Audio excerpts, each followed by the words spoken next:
On Truth Detective with Stephanie Lee, the main core topic of the episode is based on the truth. And in most episodes, some of the events, people, places, pseudonyms, and the lifestyle that I lead as a truth detective are fictionalized for a better truth detective storytelling experience. For each episode, go to the show notes for more information on the topic. Enjoy this episode. Welcome. This is Truth Detective with Stephanie Lee, Dystopian Stories.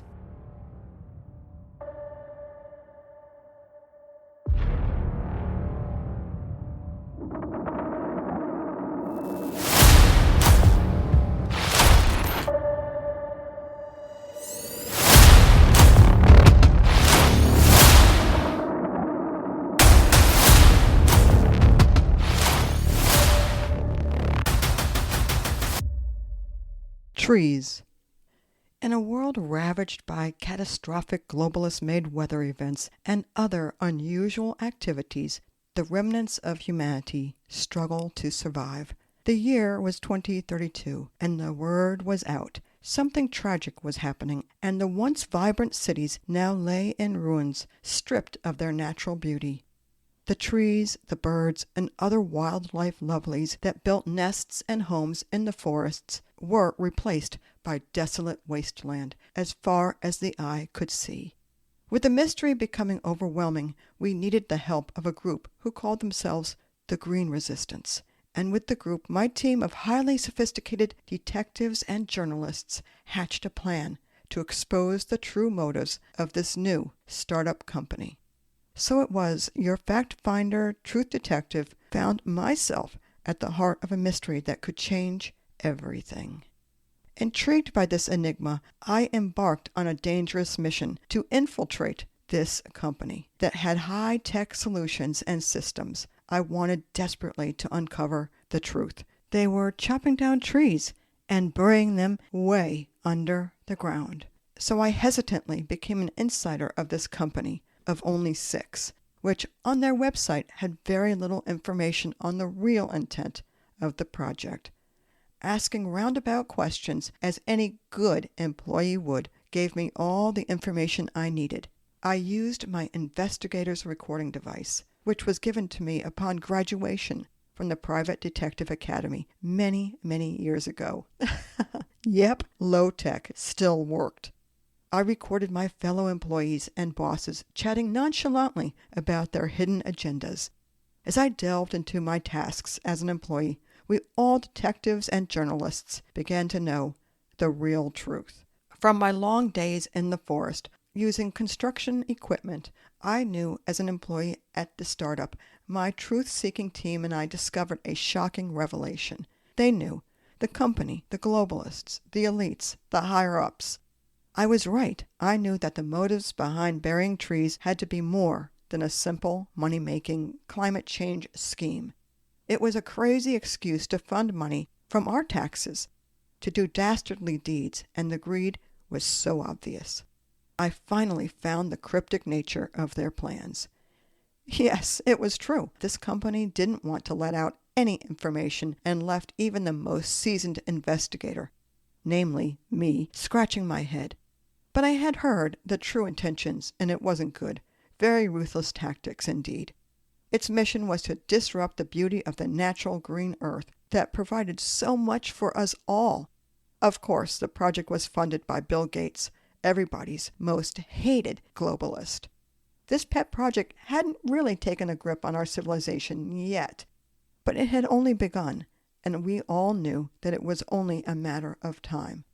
Rumors had been circulating that the new company and other future companies planned to bury trees in the ground. The reasoning behind this perplexed many, including yours truly. Why would they bury trees, and did it even make sense?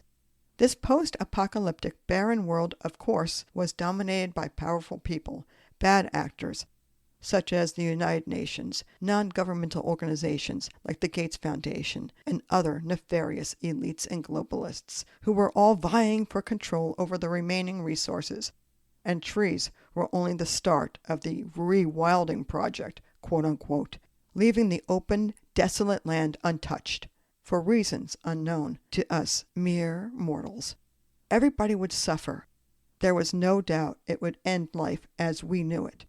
And strangely, some unenlightened citizens who believed everything they heard on mainstream media were all in and willing to sacrifice the very essence of nature itself. And the globalists, they were doing a great job of making everybody miserable. The gas of life would surely be lowered if the globalists had their way. Indeed, the CO2 in the environment bothered them. But we needed CO2, right? Of course. And it made no sense to the scientists who studied weather and the so-called global warming, climate change. It baffled us all. My team and I already knew, without a need for research, that global warming, along with lowering CO2, was a big fat lie, and I wasn't falling for it. None of us were. But there had to be something deeper, something that could alter the course of humanity in a bad way, as we all had seen with their past pet projects. Well, there it was again, and again, and again in our research and throughout the world. The word we all hated, depopulation. Together, through my detective partner's deep research and my duties as a pseudo-employee, we all came to the same conclusion. Yes, it had to be. It could only be depopulation. After all, every living thing had a carbon footprint, even the creatures that were part of the ecosystem. The globalists wanted everybody, big or small, to cut their carbon footprint. The truth was, of course, what we all knew. The depopulation, unfortunately, had always been the driving force. Without trees, which had connections with other roots and trees under the ground, there was to be no means to do many things. Make a fire for warmth, and of course without fire people couldn't cook their food or have any glow of firelight no matter how small the embers burned. In emergencies such as a lack of electricity, which we all feared, what would humanity do? Electricity pretty much powered everything we relied on. The motive behind burying the trees was not just about profit, it was about control and power. The system and this so-called great innovation sought to monopolize the production and distribution of firewood and other fine things that we use trees for. Lush trees and forests. Wildlife, as well as you and I know, would all die off eventually. A matter of fact, by chopping down and burying the trees, they could reduce CO2.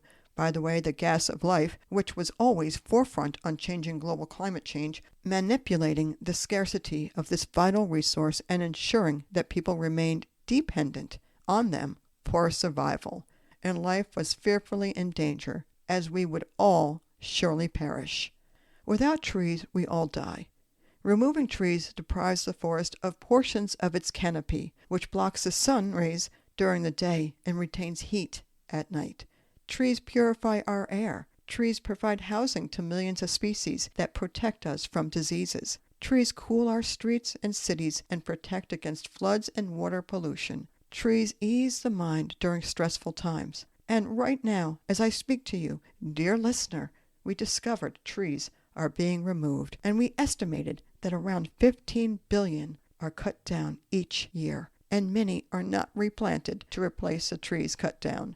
And by removing trees, there would be no paper, no pencils, even no coffee or tea. But more fundamentally, there would be no food for animals or us. Trees help clean the air we breathe, filter the water we drink, and provide habitat to over 80% of the world's terrestrial biodiversity. Forests also provide jobs to over 1.6 billion people, absorb harmful carbon from the atmosphere, and are key ingredients in 25% of all medicines. Well, sadly, our dependence on global worldwide control was of the utmost importance to the globalists, elites, and the upper crust of every society. These entities, as I called them, hated all of us. It was obvious. And they wanted control over our lives and the lives of the glorious ecosystem. But my team couldn't stand idly by and watch as humanity's connection to nature was stripped away.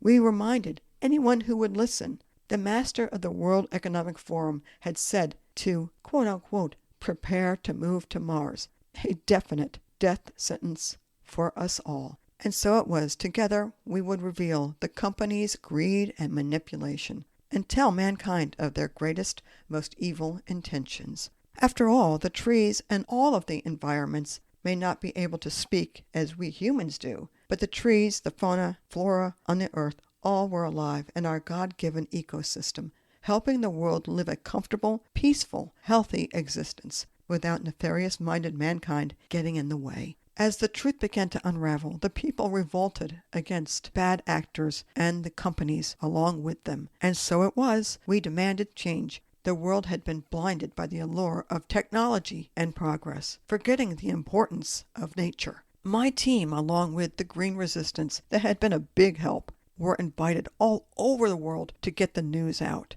Interviews on alternative media, Twitter, Spaces, and news articles about our horrendous findings were in the faces of all humans, everywhere. And we didn't hold back on the truth. We all, including our new friends from the Green Resistance, became symbols of hope, fighting to restore the balance between humanity, the ecosystem, and the environment of the whole earth. In the end, the buried trees were unearthed and cut into firewood for all to use, and a new era began. The people learned to embrace suitable and logical practices, finding ways to provide for their families without sacrificing the beauty and the very essence of nature. Our determination and unwavering belief in the power of humanity prevailed, reminding everyone that the survival of the planet relied on their ability to coexist with the natural world, the wonderful world of trees, sunshine, animal life, and all that encompassed. Luckily, it included